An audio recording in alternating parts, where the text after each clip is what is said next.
go to a masjid and you ask about someone, you don't know if that information is accurate or not. You don't know if that information is, was given to you unbiasedly. You don't know. So at very least, what we can say asking about someone is just a way of gathering information. That's it. But it doesn't really tell you the full story. It doesn't really tell you the full story. It just gives you more access to more information about them. Ultimately, you are going to have to make that choice, whether or not all of the information you gathered, what is true, what is not true, you're going to, All right, so we said the first thing was ask about them. The second thing we said how frequent they are in the masjid. How, Raheem? I'm interested in knowing how frequently a person goes to the masjid determines whether or not the person is religious. I'm interested in hearing your response because I have a different take on that, but I want to hear what you have to say. Raheem said how you can determine whether or not a person is religious by how frequent they are in the masjid. I'm saying I totally disagree with that, but I want to hear what you have to say. I don't really have a lot to say to back up that claim, but I was just going on. I didn't mean to put you on the spot and scare you up, but I just want you own your words. You said it. I want to hear what you have to say. Okay, my first thought was because you're in the masjid, you're coming to prayer, so you're fulfilling your daily duties to Allah. So using that as a criteria in which you see someone is practicing on a daily basis or on a general basis. Okay. But does that tell you about the person's character and the practice of their religion? It could give you a small window that the person is consistent in their prayers, but it doesn't really give you a full picture. Not to mention, for some people, going to the masjid is habitual. It's habit. It's not because they're driven by religious purposes or spiritual purposes.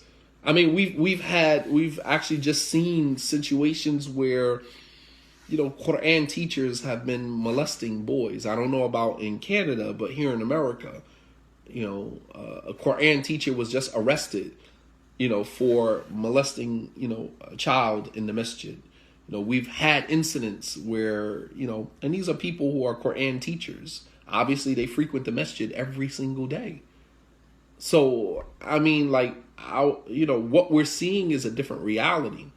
And that's not to say everybody, but what I am saying is that just because a person frequents the masjid doesn't tell you much about how he or she, acts outside of the masjid. It's only telling you just a small bit of the narrative. It's only giving you a short, right, of the narrative, but not giving you the whole picture. Not enough for you to draw a conclusion is what I'm saying. So it might be, information that you can add to the information that you are compiling, the investigation that you're doing, but it's not enough. It's not enough. All right. Mona said testing them. All right, please tell me how you test them. How you test somebody.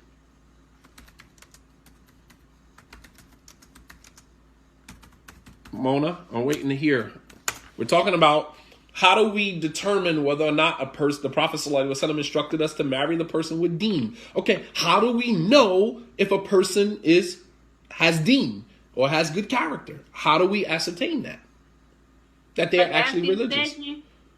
Huh? Like Anthea was saying, you can test them to see how they would behave and react in certain situations. What do you mean? Give me an example. How do you test somebody? Because you're only seeing them within a limited capacity. If you are a woman and you're having an interaction with him, you're having an interaction with him with your wali present.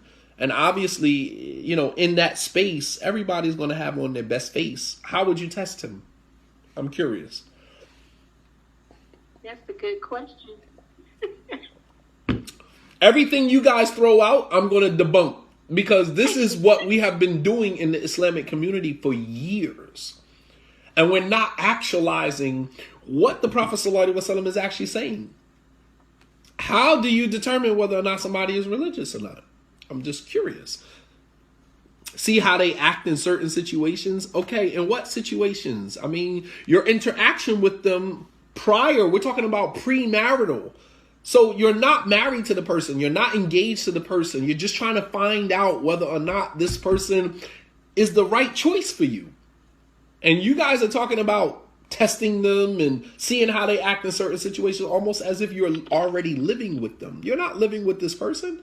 Your interaction and engagement with them is in very limited capacities. Are there certain questions that we can ask to check their religion? Like what? The person is already expecting that during the sit down you're going to ask them questions. So they're already going to come prepared. They're going to answer all the right questions. Can you have dialogue about certain topics of Islam to see if they're, I mean, it's kind of a tricky question because you could be knowledgeable in Islam and still not be religious. Very important. Thank you, Rosalind.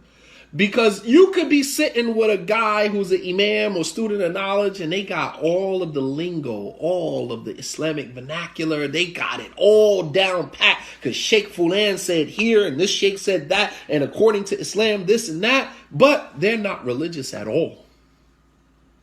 They're not religious at all. What categorizes someone to be religious? You go. What umbrella are you standing under that you hold all the pillars that makes you a religious person? Right. Because if that's the case, we're all not religious. There you go. There you go. So here again, saying a person is religious is relative to your understanding of what, your understanding of what religious is. And what religious is to one person might be extreme to somebody else. You might look at the man and say, oh, he's religious, mashallah. And somebody else might look at him and say, nah, he's a bit extreme. So that's a relative term based upon how you view religiosity. So I think that, asking these questions helps us to dig deeper within ourselves when we hear this hadith about search for the person that has deen. What does that even mean? How do we understand that? Because we have been interpreting that based upon the things that you've mentioned. And now that I'm sitting back and I'm just kind of like, I'm, picking you guys apart, nothing that you have given me as of up to this point has been substantial. Everything has all been supplementary. We can use that to supplement, but that's not going to be the determining factor. See how someone acts. If they do the fard or obligations or the pillars of Islam, okay. A person doing the obligations of Islam just means that they know how to create a habit and follow through with the habit. Doesn't necessarily make them religious. Abdullah ibn Umar radiallahu ta'ala anhu, or Abdullah ibn Mas'ud, he said, perhaps there's going to come a time when you enter into the masjid to see people praying, but they're not going to be praying. Meaning they're not even going to be focused. They're going to be going through the mechanical movement of the salat. And they're not even actually going to even be praying. So anybody can create a habit of getting up in the morning and praying. Getting up, I know people who sold drugs, Muslim drug dealers, who get up in the morning and go to the masjid for Fajr. You know what I'm saying? They're there every Jummah. You understand what I'm saying? Like, that does not mean that the person is religious. It just means that the person is able to follow through on a habit. They created a habit and they're able to follow through on it. That's all that means. Dudes do it in jail all the time. I know guys who was in jail for 5, 6, 7 years, and in the moment they're getting ready to, Wallah al-Azim, I can tell you personally, I had a guy who was willing to sell his mushaf, sell his all-Arabic Quran for a carton of, not all-Arabic Quran. He had a set of Sahih al-Bukhari. As a matter of fact, I still have the set of Sahih al-Bukhari to this very day.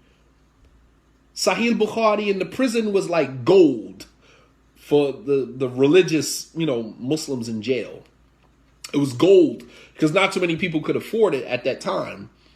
And so this guy who was leaving prison, going back out into the streets, he wanted to sell his Sahih al-Bukhari, all 10 volumes, for a carton of cigarettes.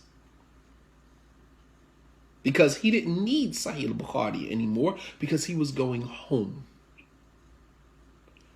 I still have that Sahih al-Bukhari set right now. Matter of fact, it's in my son's room. I gave it to my son. I didn't give him a carton of cigarettes. I gave him what would have been equivalent to a carton of cigarettes and something else, and whatever he decided to do with it, he went and he did with it. But I wasn't giving him, I didn't deal in cigarettes. I wasn't giving him, a carton of cigarettes.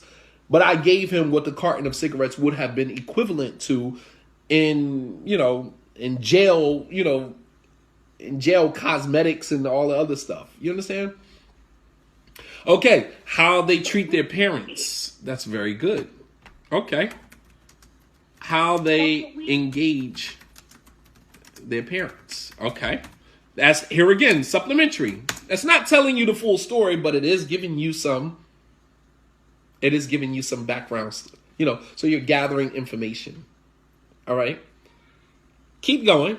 Eventually we'll get up enough stuff, and we'll, as you can see, it's not just one thing or another. It's a conglomerate of things.